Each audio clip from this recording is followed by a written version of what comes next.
Assalamualaikum warahmatullahi wabarakatuh. Salam sejahtera untuk kita semua. Bagi yang menonton video ini dimanapun berada, mungkin pernah mendengar atau tahu dengan primbon. Kalau pernah mendengar atau tahu dengan primbon ini, apakah penonton tahu apa arti dan maksud atau tujuan dari primbon ini?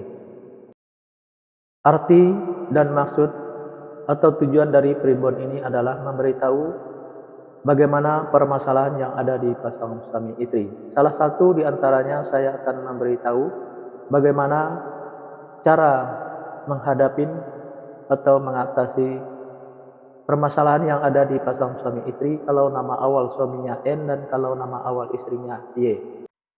Saya juga akan memberitahu bagaimana karakter atau sifat anak pasangan suami istri, nama awal suaminya N dan nama awal istrinya Y ini, dan bagaimana juga cara mendidik anak pasangan suami istri ini dan cara menghindari pertengkaran antara pasangan suami istri ini dan usaha pasangan suami istri ini. Nah, tonton video ini sampai selesai. Sebelum saya melanjutkan video ini, saya informasikan bagi yang menonton video ini, mungkin ada yang ingin berusaha dan ingin usahanya berkembang maju dan sukses, silahkan hubungi saya. Insya Allah akan saya bantu untuk membuatkan nama usahanya atau nama toko dan kiosnya yang cocok dengan nama pasangan suami istrinya. Insya Allah usahanya pasti berkembang maju dan sukses. Nomor WA saya ada di profil. Baik, saya lanjutkan memberitahu karakter atau sifat anak pasangan suami istri ini dan cara mendidik anak pasangan suami istri ini dan cara menghindari pertengkaran antara pasangan suami istri ini dan usaha pasangan suami istri ini. Yang keenam, fase yang keenam ini, pasangan suami istri ini kalau punya anak pasangan suami istri ini anaknya perempuan. Kalau seandainya anaknya laki-laki, anaknya gampang tersinggung, sensitif, dan manja. Karakter atau sifat anak pasangan suami istri ini penyantun dan penyayang, baik anaknya laki-laki atau perempuan. Mendidik anak pasangan suami istri ini tak perlu marah-marah apalagi sampai naik darah, cukup dengan dimanjakan saja. Tapi jangan terlalu dimanjakan, insya Allah apa yang disampaikan anaknya akan menerima, baik anaknya laki-laki atau perempuan. Pasangan suami istri ini egonya tinggi, baik ego suaminya maupun ego istrinya. Untuk menghindari pertengkaran antara pasangan suami istri ini, turunin egonya, baik ego suaminya maupun ego istrinya. Usaha pasangan suami istri ini saya ibaratkan seperti rumah di pinggir kali. Kenapa saya ibaratkan seperti rumah di pinggir kali? Karena yang namanya rumah di pinggir kali kalau hujan selalu kebanjiran, apalagi hujannya gede dan banyak itu lebih banjir lagi rumahnya. Nah, begitu juga pasangan suami istri ini. Kalaulah pasangan suami istri ini berusaha, selalu kebanjiran hasil, apalagi usahanya gede dan banyak itu lebih banjir lagi hasilnya.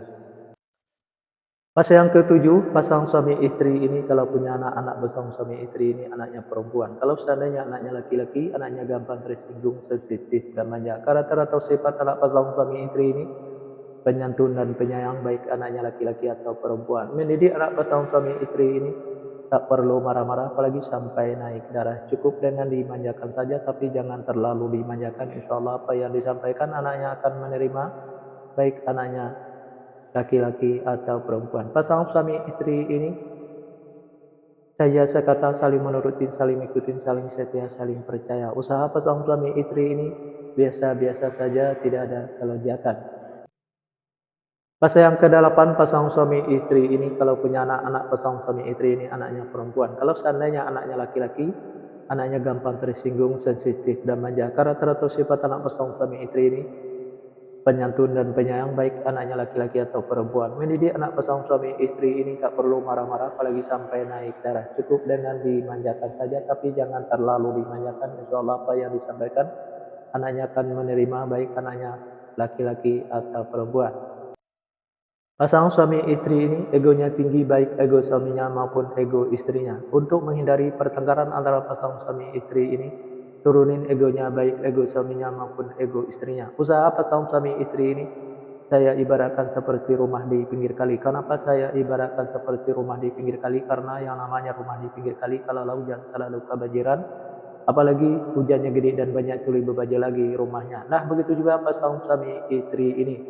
Kalaulah pasangan suami istri ini berusaha selalu kebanjiran hasil, apalagi usahanya gede dan banyak, itu lebih banjir lagi hasilnya. Fase yang ke-9 atau episode yang kedua atau episode yang terakhir ini, pasangan suami istri ini kalau punya anak pasangan suami istri ini anaknya perempuan. Kalau seandainya anaknya laki-laki, anaknya gampang tersinggung, sensitif, dan manja. Karakter atau sifat anak pasangan suami istri ini penyantun dan penyayang, baik anaknya laki-laki atau perempuan. Mendidik anak pasangan suami istri ini tak perlu marah-marah apalagi sampai naik darah, cukup dengan dimanjakan saja, tapi jangan terlalu dimanjakan. Insya Allah apa yang disampaikan anaknya akan menerima, baik anaknya laki-laki atau perempuan. Pasangan suami istri ini saya kata saling menurutin, saling mengikutin. Usaha pasangan suami istri ini saya ibaratkan seperti air laut. Kenapa saya ibaratkan seperti air laut? Karena yang namanya air laut itu dari dulu sampai sekarang, mungkin sampai nanti nggak bakal habis-habis sebelum air laut itu berpisah dengan bumi. Nah, begitu juga pasangan suami istri ini. Usaha atau hasil usaha pasangan suami istri ini nggak habis-habis sebelum berpisahnya pasangan suami istri ini. Di episode yang kedua ini atau episode yang terakhir ini, yang menonton video ini mungkin ingin tahu karakter atau sifat anak pasangan suami istri dan cara mendidik anak pasangan suami istri dan cara menghindari pertengkaran antara pasangan suami istri dan usaha pasangan suami istri kalau nama awal suaminya Y dan kalau nama awal istrinya M. Nah, tonton video selanjutnya. Yang menonton video ini mungkin ada yang ingin tahu bagaimana karakter atau sifat anak pasangan suami istrinya dan cara mendidik anak pasangan suami istrinya dan cara menghindari pertengkaran antara pasangan suami istrinya dan usaha pasangan suami istrinya. Nah, tulis saja di kolom komentar nama lengkapnya dan nama lengkap pasalnya, insya Allah akan saya jawab dengan video. Nah, hanya itu yang bisa saya sampaikan. Mohon maaf kalau ada kata-kata yang salah. Yang salah itu pasti dari saya, yang benar dari Allah. Pertama, saya mulai dengan Assalamualaikum. Sekarang sesudahi wabillahi taufiq wal hidayah. Assalamualaikum warahmatullahi wabarakatuh. Salam sejahtera untuk kita semua.